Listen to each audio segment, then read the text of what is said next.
Hello and welcome to another edition of Two Guys and a Chainsaw. I'm Craig. And I'm Todd.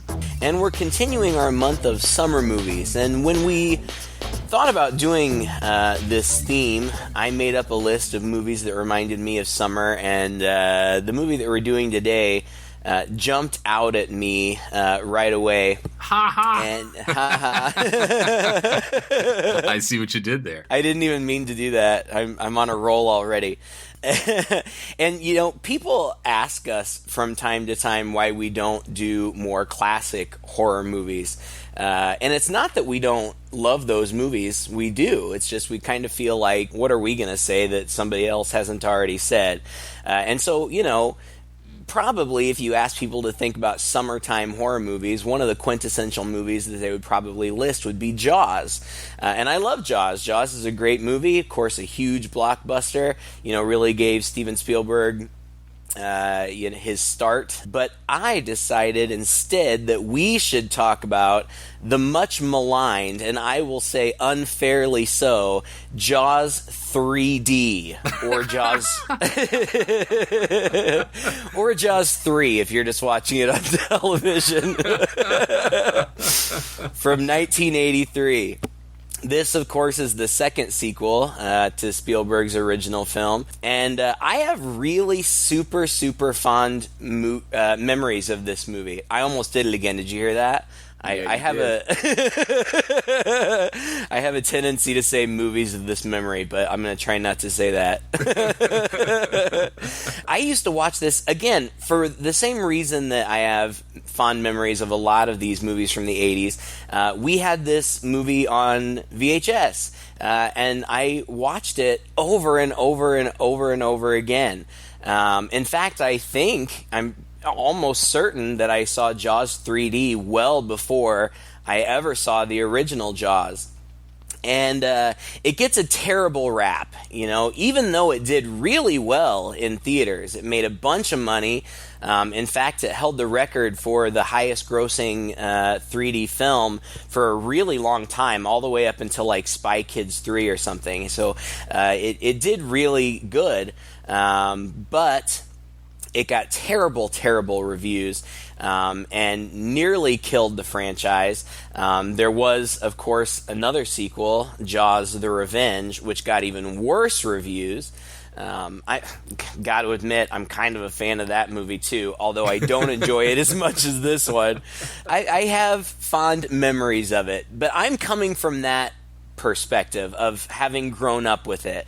I have no idea, Todd, what's your history with this movie? You're really laying all your cards out on the table for this one, Craig. Hey, come on. I'm going to defend this movie. Okay. Well, I have to say, I had seen this movie before. I know it used to come on cable every now and then, but I mean, I was young. I didn't remember. There was only one scene that I actually remembered. And also what I remembered were the awful compositing effects. Like, I distinctly remember even as a kid going, holy crap, does all of this look fake? And what I mean is clearly the sequences where they used visual effects. And I read later that this was the very first film to use video for compositing, to do optical effects. An optical effect is when they print on the film. So, like, for example, the lightsabers in Star Wars are an optical effect, right? They didn't use light. They didn't have any special lights. They just wove around big sticks. And later on top of that, on the film, frame by frame, they more or less, this is a simplified way of saying it, but painted on, you know, bright glowing orbs. And so anytime you see like a giant ant and a tiny person in front of it, that's usually an optical effect where you're printing the footage from one film on top of the footage from another, you know, usually using the blue screen or the green screen or something like that. And so all of the optical effects in this movie this was the first movie apparently where that was all done with video instead of just film to film. And the result is not too pretty, I think. I'm not even sure it was great for its day because, you know, I saw it just a few years later than it came out in 1983. And oh my God, it's so bad it's funny, actually. And that's one of the charms of the movie, actually, I think, in all in all, not just about the optical effects, but, you know, I think the plot, some of the characters. It's enjoyable for that reason for me. Yeah, I will agree with you 100% that some of the effects are really bad. But again, like you said, almost kind of so bad it's good in a charming way. Yeah. The shark, for the most part, I mean, anytime they're using a fake shark, I mean, there are some shots of, actual real sharks, but they're few and far between. And any of the shots of the fake shark are very clearly fake. There's, when people talk about this movie, there's one memorable sequence at the end that everybody kind of points to where, it's bad. I mean, it looks like a Godzilla movie or Clash of the Titans or something like that. Like anything but realistic. It doesn't look real at all. But as a kid, I don't think that bothered me. And as an adult, I can recognize it for its shortcomings. But like you said, I almost feel like that adds something to the charm. The movie was originally conceived as a spoof. The first two films both did very well, both starring Roy Schneider, who didn't even want to have anything to do with the second movie, let alone the third movie. He was contractually bound to do the second movie, and so he did it begrudgingly. But he said there was just absolutely no way in hell that he was doing a third one. In fact, he took another movie just so that he could not do this movie. And so it was originally conceived as a spoof, and it was going to be Jaws 3 People Zero. And it was, going to be a comedy, a comedic take on it. But Spielberg did not like that idea at all. He was adamantly opposed to it and said that he wouldn't have anything to do with it. And in fact, he actively worked to make sure that didn't happen. So then there was they decided to go in the traditional route, the more serious route. And a script was written. I don't remember who wrote it. I didn't write it down. But there was a script that was written about a great white shark somehow accidentally swimming upstream and becoming trapped in a lake. And there are remnants of that idea left here in this movie, but apparently all kinds of script doctors came in, made all these changes. They wanted a tie to the original films, so they wanted Sheriff Brody's sons from the original movies. They wanted them to be key characters in the film, so they wrote them in. And instead of the shark swimming up a river and getting trapped in a lake, they decided to have the shark end up getting trapped in SeaWorld, which I just think is just genius. Like, just like on paper, a rogue great white shark loose in SeaWorld. Like, sign me up. I am on board for this movie. It's literally SeaWorld. It's not like Marineland Park or whatever. It is truly and honestly. Was SeaWorld involved? I mean, clearly they were involved in the production of the movie. Oh, yeah, they had to be, but that's another thing that blows my mind. Like, what were they thinking? I know. Like, it doesn't make them look good. No. Like, you never see this happen today. Oh, no, absolutely not. They would have to totally make it, some SeaWorld knockoff. Because there's no way.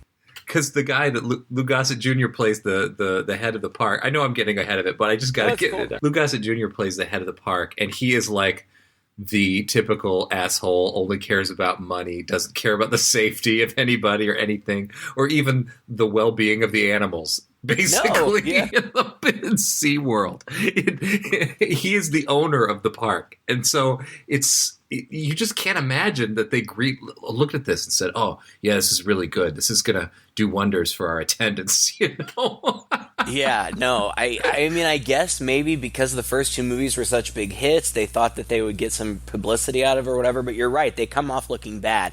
Now, SeaWorld gets a bad rap these days anyway, in the aftermath of Blackfish, where people are, kind of questioning whether or not these marine animals should be held in captivity at all, and if they are, how are they being treated? Is it, humane and that kind of stuff? And I'm really conflicted about it, but that's also another reason that I think that I'm nostalgic for this movie, because I went to SeaWorld when I was a kid, and I absolutely loved it. You know, my parents took us to Orlando, and we did Disney, and we did SeaWorld, and SeaWorld was by far and away my favorite of the things that we did. I mean, it was just so cool to be able to see these marine animals up close and personal.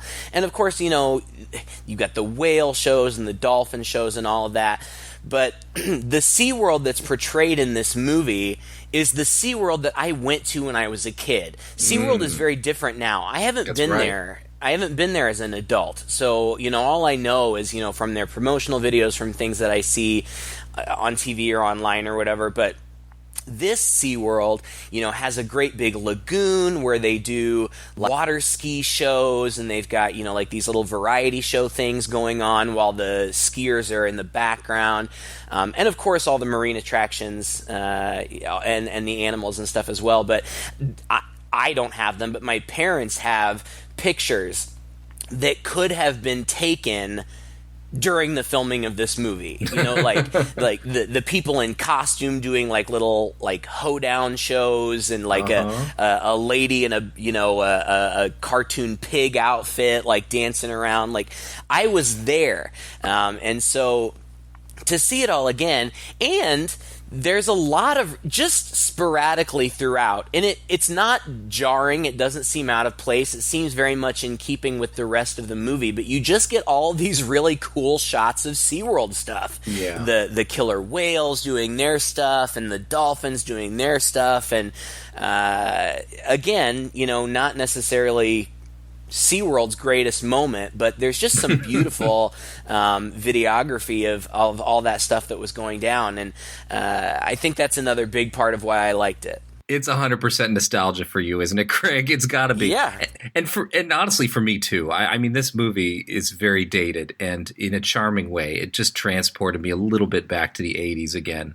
And I didn't go to SeaWorld when I was a kid. I went to Disney World when I was a kid, and the way that SeaWorld has changed is very similar to the way Disney World has changed. You know, you can look back at the 80s, and I'm sure, you know, my parents can look back even further. But you can look back at the 80s and see a very distinctly different feel to the park and to the costumes and to the things that people found entertaining, you know, at that time. They just don't, you know, it doesn't work today. But it's charming to see as part of the movie and as such an integral part of the story. I mean, they cram all this crap in there. Like, as much as they can. And that's why I felt like this had to be at first I really thought maybe SeaWorld commissioned this, because it's almost like a giant advertisement for their park, except for the part of, you know, people getting eaten by runaway marine animals. Right. You know, the bodies floating through the attractions and things like that. Oh, man. Well, I can talk about how it opens. It opens underwater, and, like, you know, it's got all of the credits are, you know, like that great 3D, like, popping out at you with, like, you know, the imagery trailing behind it and stuff. And that's the other charming part about this movie, is the extremely obvious cheap 3D effects, you know, where they're jamming things up in your face at the camera the whole time. Yeah. You don't need to be watching it with glasses to recognize these things. It's hilarious. Well, and I don't know if it was the director or, you know, somebody along the way. They didn't want to do that. They just wanted the 3D to work to give the movie depth. But then, of course, the studio execs came in and said, if we're paying for 3D, poke something out at us. You know? From the very beginning. Well, and I'm watching this and I'm thinking, because, you know, you and I are both huge fans of underwater photography, and that's another thing I really liked about this movie. I feel like the underwater photography in this movie is really good. It's really clear. It's great when if I could say, like, the underwater acting or whatever, and the staging is also quite good. It's just good. And in the very beginning, we get all these, you know, scenes of fish swimming. It's, you know, like all this footage. It looks like it was shot on a reef. You know, it's all underwater. And then there's this big fish that swims by the camera, and suddenly big blood sprays everywhere, and this giant fish head just rotating. Yeah. Floating out of the screen. Oh, the minute that comes up, you know what kind of movie you're in for. It's utterly hilarious. It is hilarious, and then they show the show skiers like rehearsing, and apparently this SeaWorld is just opening. Like, I guess they've been open like for a week for like previews or whatever, but it's their grand opening, and so there's all this press around, and like they're training people, and we see somebody presenting this model of this new attraction, which is the Undersea Kingdom, which they say is the brainchild of Calvin Bouchard, who runs it, owns it, I don't know. But like you said, it's Louis Gossett Jr. There are so many famous people in this movie. Oh my gosh. It's crazy. It is crazy. And, Louis Gossett Jr. has been in a million things, and this is certainly not his finest hour. He seems to be phoning it in, to be completely honest. Yeah, and he plays it kind of stereotypically, like as a person of color, and also just kind of as, just kind of the dicky executive who doesn't care, like it's always just about the bottom line for him. That's all he cares about is the bottom line, and anything else be damned. There's no depth to his character. There's nothing behind the lines, to be honest. No. And that's true of a lot of these characters, actually, in this movie, I think. That's certainly not atypical for movies of the 80s. That was a very common... that was a very common antagonist, like just the jerky businessman. But these skiers, so they're going along, and we see that a shark starts following them, and supposedly this SeaWorld, I don't remember where it was actually located. I don't remember if it was Orlando. I think it was Orlando, but it was somewhere where it's landlocked. But in the fictional world of this movie, they are directly on the coast, and so they've got this deep water trench that connects them to the ocean. And so these skiers are skiing, and they ski through this channel or whatever, and we see this shark follow them in. And the engineers start to close this great big steel gate behind them as they go in, but we know that the shark is also coming, and so the gate slams, I guess, on the shark. And jams. And so that's when we meet Mike Brody, who is the oldest son of Sheriff Brody from the first movie. And in this movie, he's played by Dennis Quaid. Dennis Quaid! And Dennis Quaid, he's very young in this movie. He's very handsome. I just read this morning, as I was last minute kind of preparing for this, that he claims that he was coked out of his mind for this whole movie. He says that every scene that he's in this movie, he is just totally tweaking out on coke. I wouldn't know it, because I actually thought his performance was good. Like, that's the thing about this movie too. Like, the acting isn't that bad. I mean, what they're given is bad. It's not great, but I thought that the performances were kind of natural, and it didn't seem forced. Like, I want to hang out with Mike Brody. He seems like a fun guy. If I were to figure out what doesn't work for me about the movie, is that it's got to be the directing. Because you're right, the actors are doing a fine job with what they're given. Mm-hmm. What they're given is not Oscar-winning material. No. But it's also not at all uncommon for films from this era. Mm-hmm. Things that the people say, the way that they say them, the different characters, the stereotypical, like you said, evil boss man who only cares about money, the really nice, hardworking guy, who's going to save the day. He has a female sidekick, and they have a romantic thing. Mm-hmm. There's a brother involved and a friend, and all this stuff. Like, all of this is just completely plucked and pulled out of standard Hollywood boilerplate, especially for the 80s. And so even though it's cheesy, I think it's cheesy, it should still work, more or less. Mm-hmm. And I think the thing that keeps it from working has to be the direction, the way that things were staged, the way that things were edited together. Sometimes maybe particular line deliveries maybe weren't the character, the actor's choices. And, right. That's the only thing I can think of. He's going, go for this, go for this, go for that. And they're delivering. But, it's just not working as a cohesive whole. Well, it was directed by Joe Alves, and this was the only movie that he ever directed. He was the production designer on Jaws 1, and he was the second unit director on Jaws 2. And like I said, this is the only movie he ever directed, but he was also the production designer on movies like Close Encounters of the Third Kind and Escape from New York. So, he's talented in his own right. Maybe direction isn't his forte. This came in the advent of a surge in popularity of 3D movies around this time, and it came out right around the same time as Amityville 3D and Friday the 13th 3, which is in 3D. And in comparison to those movies, I would argue that this movie's a step above, in terms of maybe cinematography, except for some of the bad effects that we've talked about, but the acting is better. I mean, if you compare it to other movies of the same time, capitalizing on the same 3D deal, I think it's pretty good. Yeah, I have to agree. I mean, you've got to put it all relative.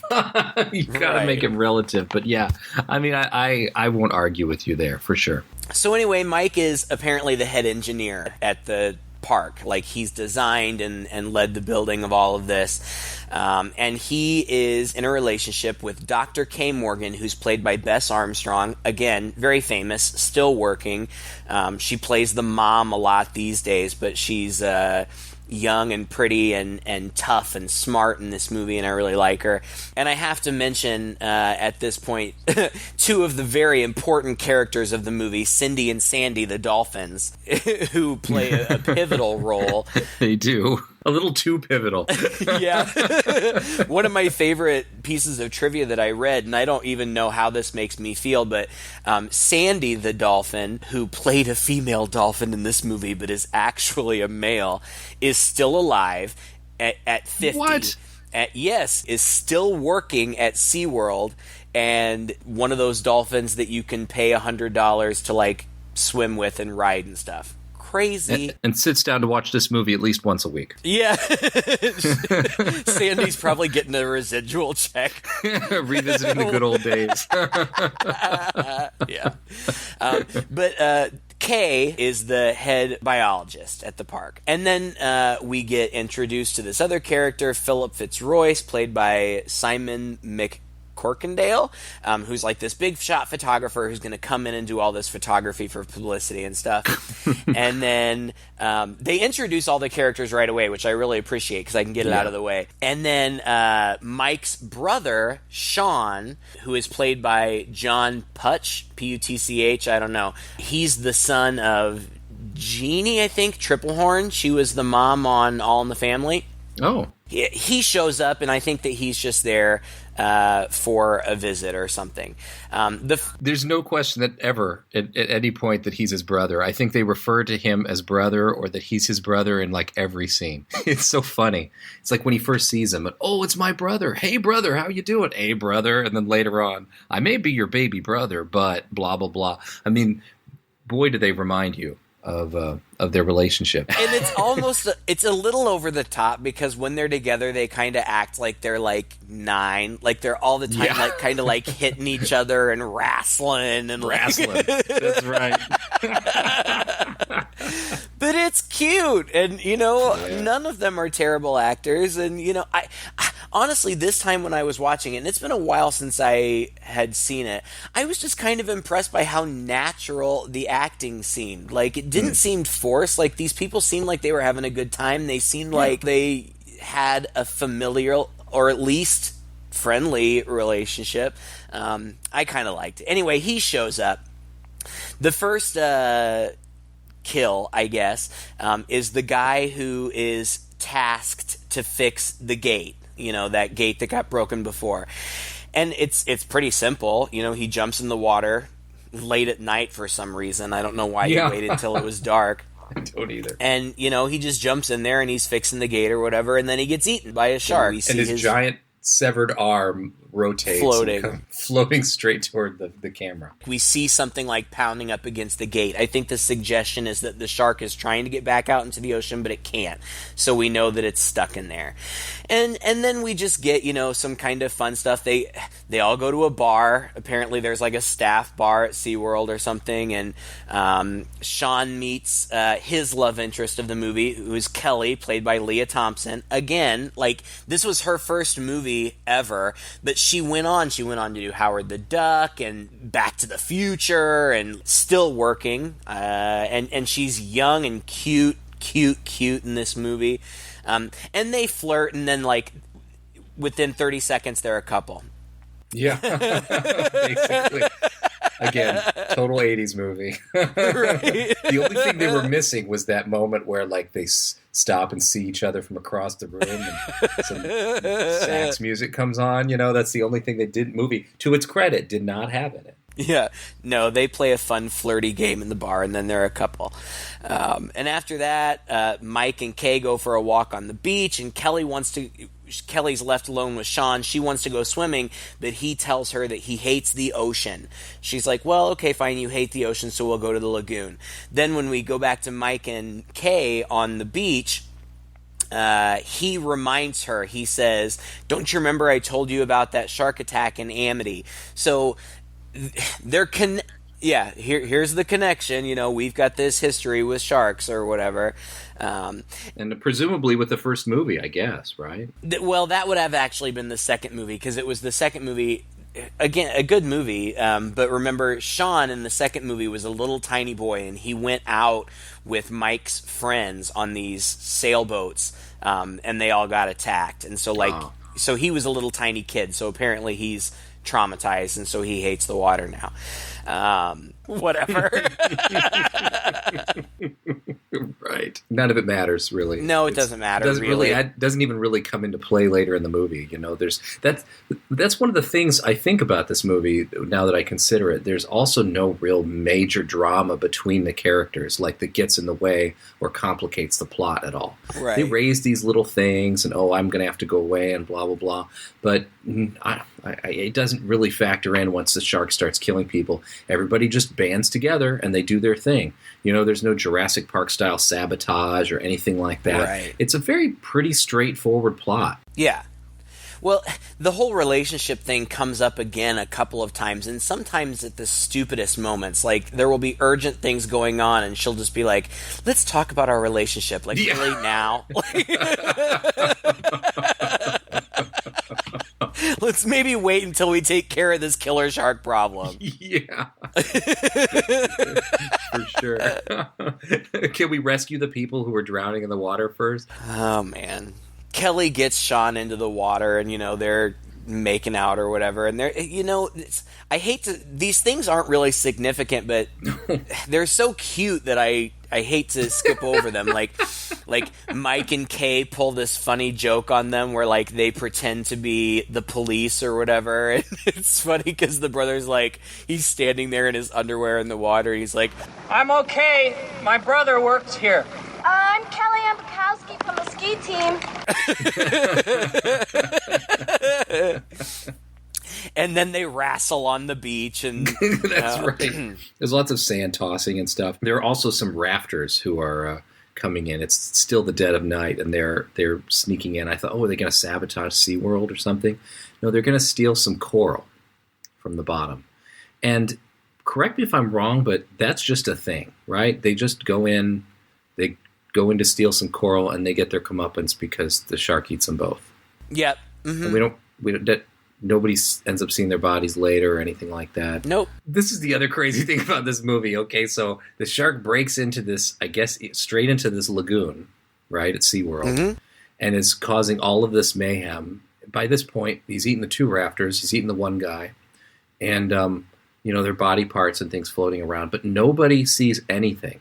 Like, none of this ever floats to the surface until they really, really go searching for the one guy. And then they only find the one guy. Yeah.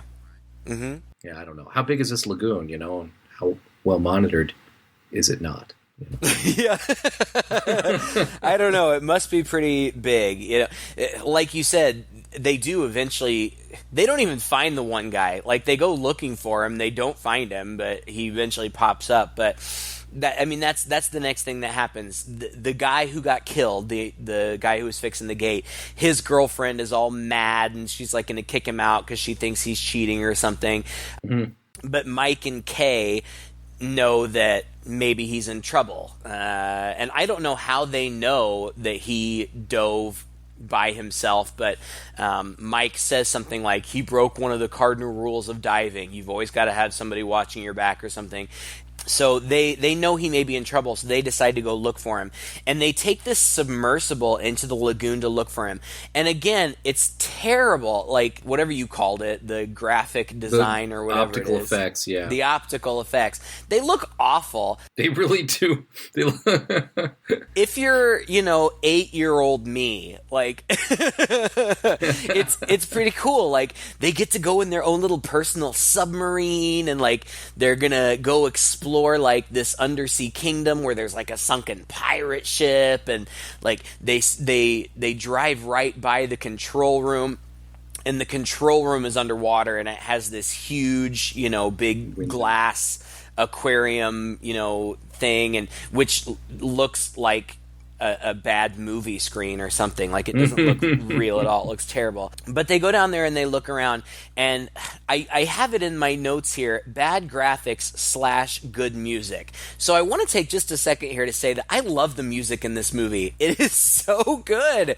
It is such a good score that, like, if it is, or if it were available, like, I would order it, because in the happy moments it's like kind of this big swelling, orchestral score. I don't know if it's orchestral, it's probably synthesizers, but and then in the scary moments it's kind of got some really cool tense stuff going on too. It does incorporate the traditional shark theme a little bit from the first two movies, but not too much. Too much. Very little, actually. Yeah. I just love. I'm sorry, guys. It's a bad movie, but I love it, so I'm gonna talk about how much I love it. It's more fun listening to a guy who loves a bad movie than a guy who doesn't love a bad movie. Well, good. I'm glad to hear it. Hearing you gush over it is nice. I wouldn't. I don't think this movie would get nearly as much gushing if it were just me talking. Oh no. I figured you'd totally be like arguing with me about. No, dude, it's bad. Shut up. So I appreciate you at least indulging me. I'm not going to steal your childhood away from you, man. You get to keep that. They go down there and they're searching through the pirate ship, and like the dolphins, Cindy and Sandy, are acting weird, and like at one point, like one of the dolphins literally like comes right up to them and starts shaking its head no, like, no, don't come out here. And then all of a sudden, this great white shark like attacks the side of the pirate ship that they're in, and there's a kind of a little bit of a chase. But then the dolphins save them, like like the dolphins swim up to them and let them grab onto their fins, and they swim away with them. It's like a cartoon. I was like, this was really, really goofy. I just couldn't get behind two dolphins swooping in last minute. Hey guys, hitch a ride. We're going to get you out of here. The humans grabbing their fins and pulling them away from the sharks. That was cornball as hell. I don't know who wrote that, but come on, man. I'm sitting here rolling my eyes. Like, that happens, Todd. Like, dolphins save people. Dolphins save. Come in. Grab on. Don't look back. And one of my favorite parts is like at one point she falls off, and like the shark is like a centimeter away from her, and then the dolphin like swoops in like, I gotcha. Like, and it made it very clear how difficult it really is to film this sort of thing. Yeah. because it was very poorly filmed. There was no way to really do this realistically. And so what you end up with is just a bunch of close-ups. It's like, rah, here's Jaws coming after them. And then it's like, woo, here's them riding on some dolphins. And then, woo, here's Jaws again. And woo, here's them riding on some dolphins, Well, I understand what you're saying, but it reminds me of something that I actually thought was kind of neat about the movie. Like, I have no idea how much switching in and out they did, but so much of this movie takes place underwater, and True.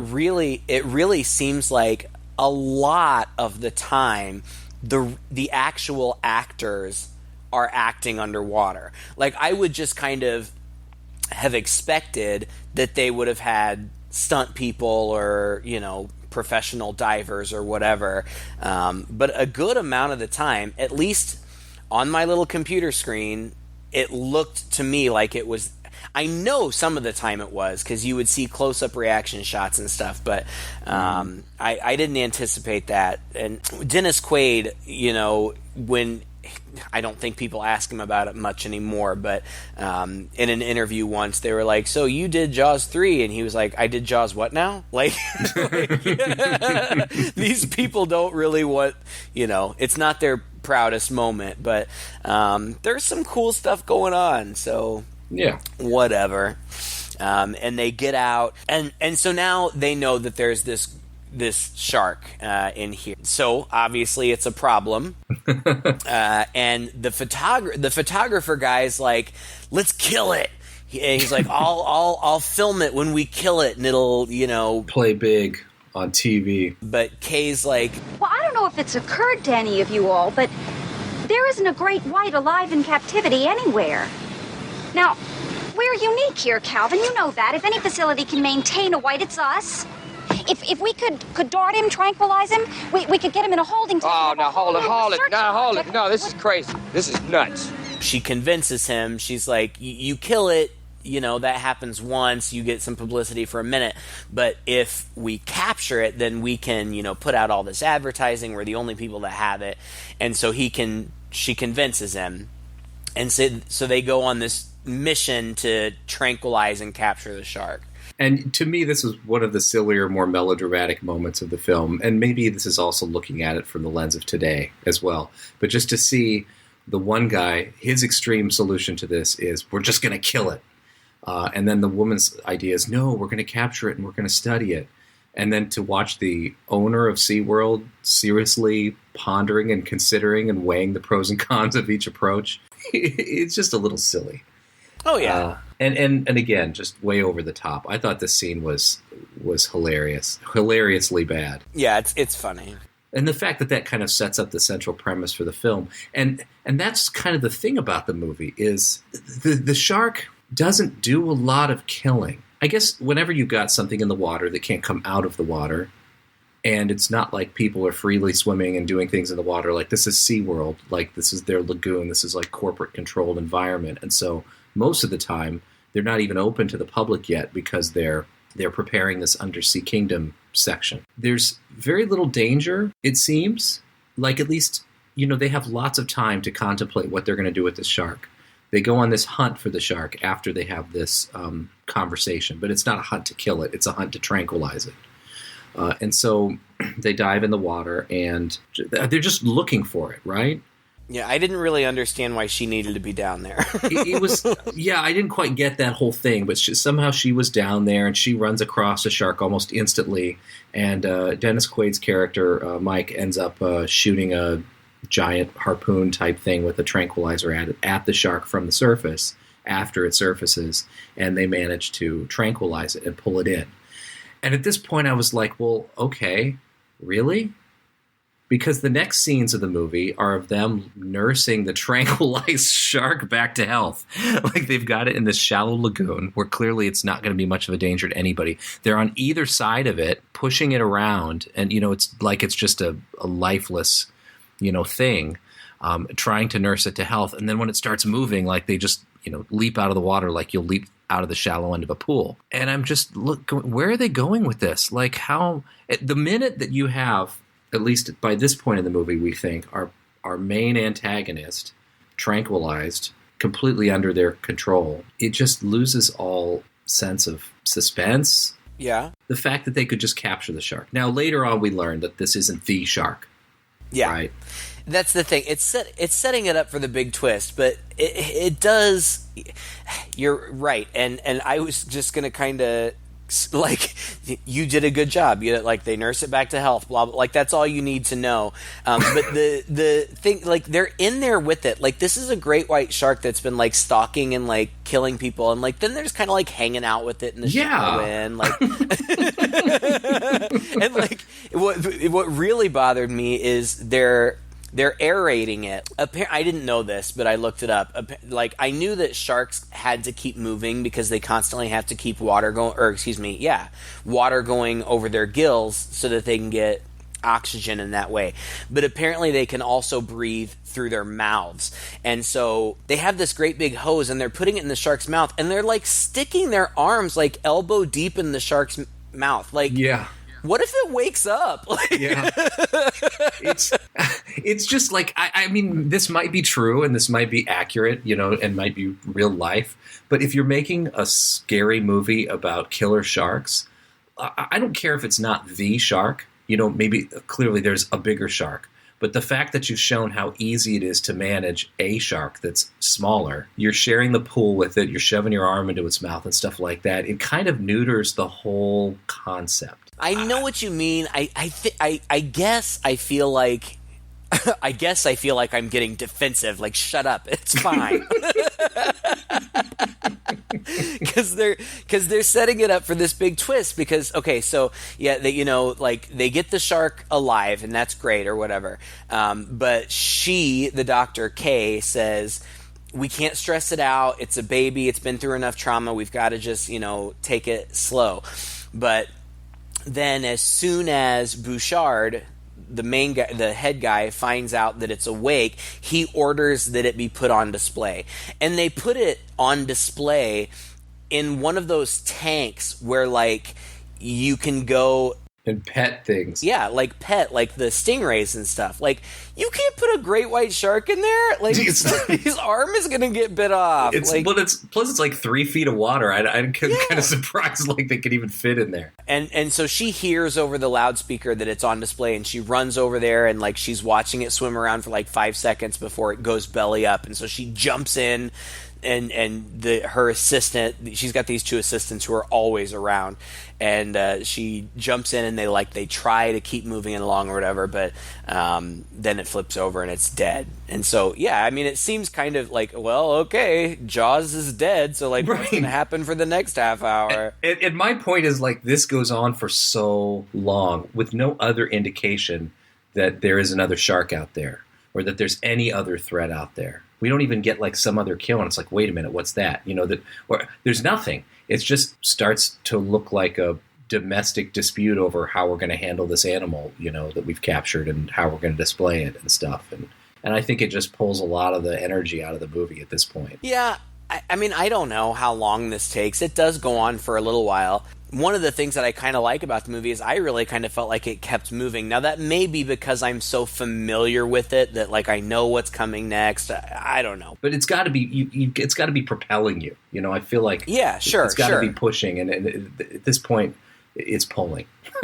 Yeah, but okay, again, I'm probably giving it too much credit, but I feel like they're trying to, like, I feel like that's what they want you to think. Like, well, what now? Like, the shark's dead. Like you said, we have no indication that there's any other threat or whatever. I feel like they're waiting for the sucker punch. Like, haha! Like, we're gonna you thought it was dead, but haha. Meanwhile, while all of this going, the big undersea kingdom has opened for the first time. And people are down there, in these big underwater tunnels, and like they can see everything, and like we get more creepy 3D effects with stupid stuff in the underwater kingdom or whatever. This is one of my favorite parts, though, is when the tourists go in to the underwater kingdom for the first time, and they walk in, and the first part of it is like some weird undersea haunted house. Yeah. This is the point where it's like they're on the, ooh, this is crazy. And it's like there's coral and stuff all around them, and suddenly like a moray eel puppet like jumps out at them, and like a long tentacles swings out and like starts to wrap around somebody else, and they're like, ah, ah, sharky, and there's like smoke and black lights and things. And I'm thinking, oh my God, this is so silly. And that was the point at which I was like, really, SeaWorld? Did you really stamp your approval on this movie? But again, I think that kind of... I don't remember anything like that when I was a kid at SeaWorld, but it does kind of highlight how things have changed, because I remember SeaWorld as being an amusement park, and like it still is to some extent, but they've really shifted their focus to, you know, kind of let's learn about sea life, and like, you know, we're preservationists and we're studying these animals. You know, there's kind of been a shift, whereas before it was like, let's watch dancing pigs on the beach or whatever. Anyway, so, you know, now the shark is dead. The undersea kingdom is open, and everybody's looking around and everything's all cool, and they're looking out these, you know, kind of like porthole windows, seeing the fish or whatever. But then the body of that guy who was killed fixing the gate floats up, and it's pretty gross. And so they get it out, and Mike and Kay go to have a look at it, and Mike pulls the sheet down, and it's pretty gross. The prosthetic effect or whatever they use, the dummy or whatever, it's pretty gross, and like they've got like snakes coming out of its mouth, or eels or whatever they're supposed to be. This movie's rated PG, which really kind of surprises me. Yeah.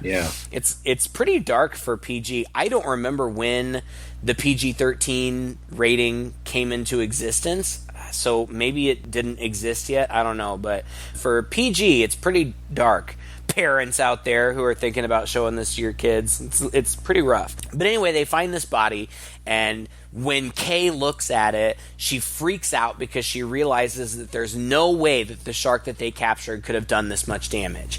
And so they run to this underwater restaurant, like everything's underwater, where Bouchard is with the photographer, and they have this conversation.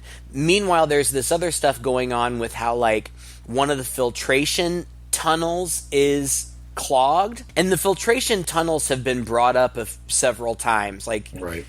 If you don't see it as foreshadowing, as I didn't when I was 8, right. You know, unless you're 8, you probably should, but one of them is clogged, and so Bouchard says, well, just turn it off and, you know, turn on another one. It's not worth blowing out the motor or whatever.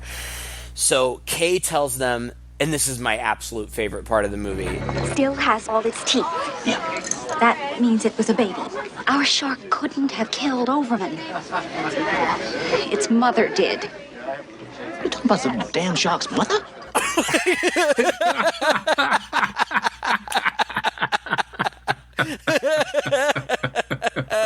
No, I'm talking about Shaft. And she's like, the mother is in the park. Meanwhile, we've been seeing that as soon as they turn this filtration pump off, we see this huge tail, like, in the tube, and then it, like, backs out of the tube. Sharks can't swim backwards, folks, but they can in this movie. Big ones can. Apparently, Jaws can. Yeah, and so the second they're talking about it, it swims right up to the window of the restaurant. It's like, you rang? yeah, right. And everybody starts freaking out. And this really sets into motion the whole... I guess I would call it the third act, but it's kind of like just this big climactic scene where everybody kind of runs off. Like, Mike runs off because he knows the ski show is going on, and so he's trying to pull people in from the ski show. And the shark is, like, chasing the skiers, and at one point the skiers are, like, in this big tower or something, and the dorsal fin of the shark is literally, like, 3 or 4 feet behind them. And I'm thinking, well, that must mean that there's a good 10 feet of the shark in front of them. Like, how are they not seeing it? And, like, the skiers fall, and it's all very dramatic, but they all get away. I love this sequence because it's all of this stuff also interspersed with just the perils of them warning people. Like, at one point, Mike is on, like, a golf cart, and he can't even, like, drive his golf cart straight. He's like, "Wah!" Like, it flips over as he's trying to yell at people, and it just creates all this extra little drama in these kind of absurd ways. There's a point, I think he cuts off another golf cart, which then flips, and it's been carrying popcorn, and all this popcorn dumps off the back, and like about 30 people rush for this floor popcorn, like it's money bags or something like that. And I thought, my wife and I watched this. We sat down. This is PG, so it's one of the few movies she could watch with me. So we made up some tuna sandwiches and and sat down and watched this movie. And she says, "Don't they have a PA system?" Right. I mean, the owner is in this big mission control looking underwater room, like they're going to launch the space shuttle with all these 1980s fancy computers behind him. And it doesn't seem like he can get on and actually make an announcement, at least until later. I think he does. Yeah, he does eventually. Oh my gosh. But, yeah. Okay. And the other thing that I like about this is that it all happens in the course of, I don't know, max 10 minutes, 10 minutes. Every time somebody runs somewhere, the shark is there. Yeah. And so like then after it attacks, it doesn't actually get anybody, but after it scares the skiers, then Kelly and Sean are on these bumper boats, and it attacks the bumper boats. That's right. and Kelly falls in, and Kelly actually does get bit. She doesn't get killed, but she gets bit, and then she gets sent off in an ambulance, and Sean goes away with her. It's also a good way to like kind of get rid of some of the extraneous characters. Like, bye, Sean and Kelly, we'll never see you again. That's right. And the shark breaks up a dock. There are all kinds of things going on. I just like the idea that the SeaWorld of the past, everything was just happening in one big body of water. Whether they were water skiing, whether it was the Undersea Kingdom, whether it was the dolphin show, anything like that. Apparently, dolphins and sharks and fish and these attractions just all intermingle. Right. Yeah. It's kind of stupid, but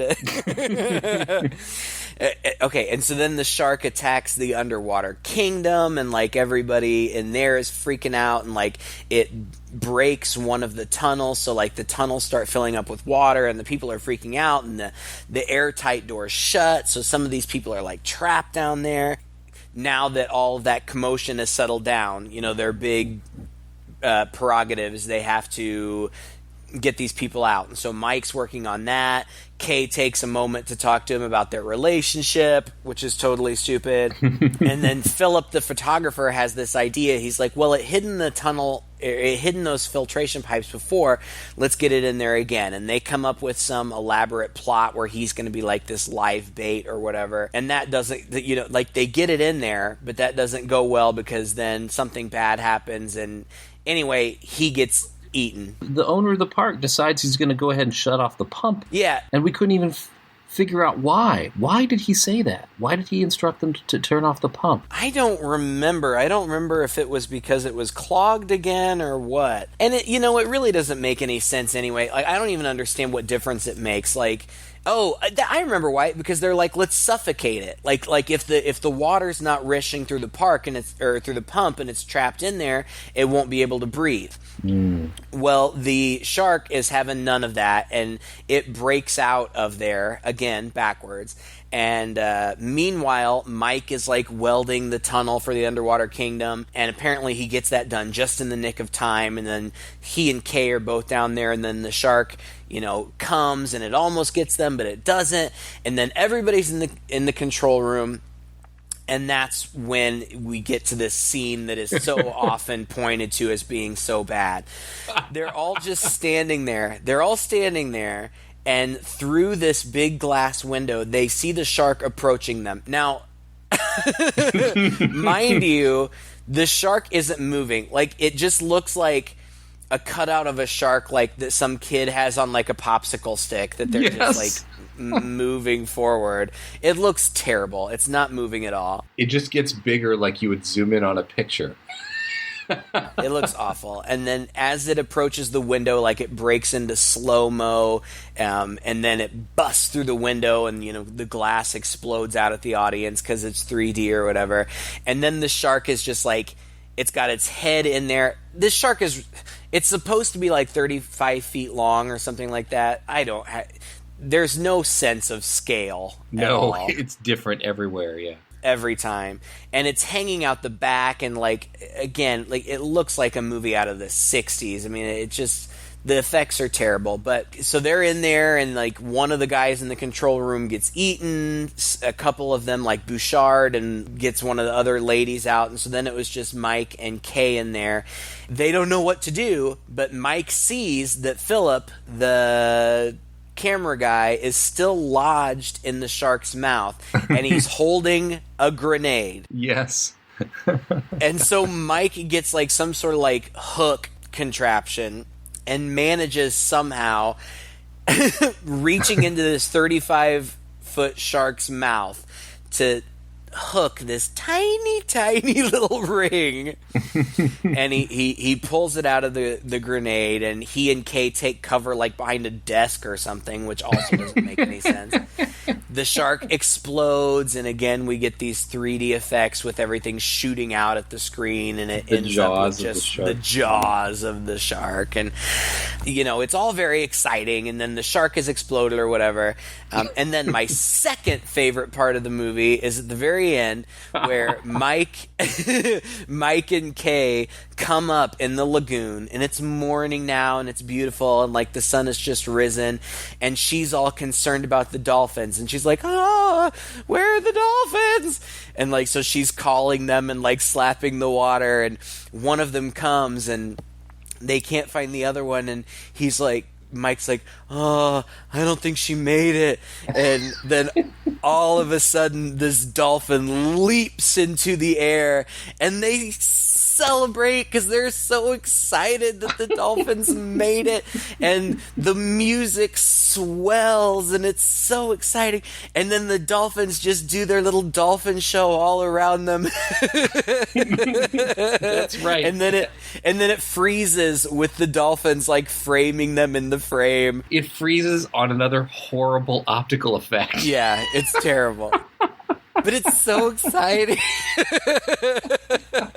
If there had been a rainbow behind them, maybe that, would. Oh, man. Listen, I know it's a bad movie. I know it. I get it. But honest to God, I just still, even watching it 30 years later or whatever, I still find it really entertaining. Like, it's fun to watch. It's a fun movie to watch. There's no doubt it's entertaining. It is total popcorn. Again, nostalgic. You don't even have to have watched the movie before to feel you just need to have lived through the 80s to sort of feel nostalgic for the time and those kind of movies and all that. No, I grant you all of that. It's okay. It's My fine. feelings will only be hurt a little bit. But it's a bad movie. It is. I know. It's a bad movie in so many ways, and I think it could have been good. I mean, I feel like you probably could have taken this same script and these same concepts and things, tweaked it in very small ways, and maybe, like I said, improve the directing and get some good special effects in there. Yeah. And maybe, maybe they just got a little ambitious. It's the number 3. They're trying to do the 3D angle. They were really pushing for the 3D. And a lot of that probably forced their hand to use a lot of these really cheap optical effects just to be able to ram those effects and those things into people's faces.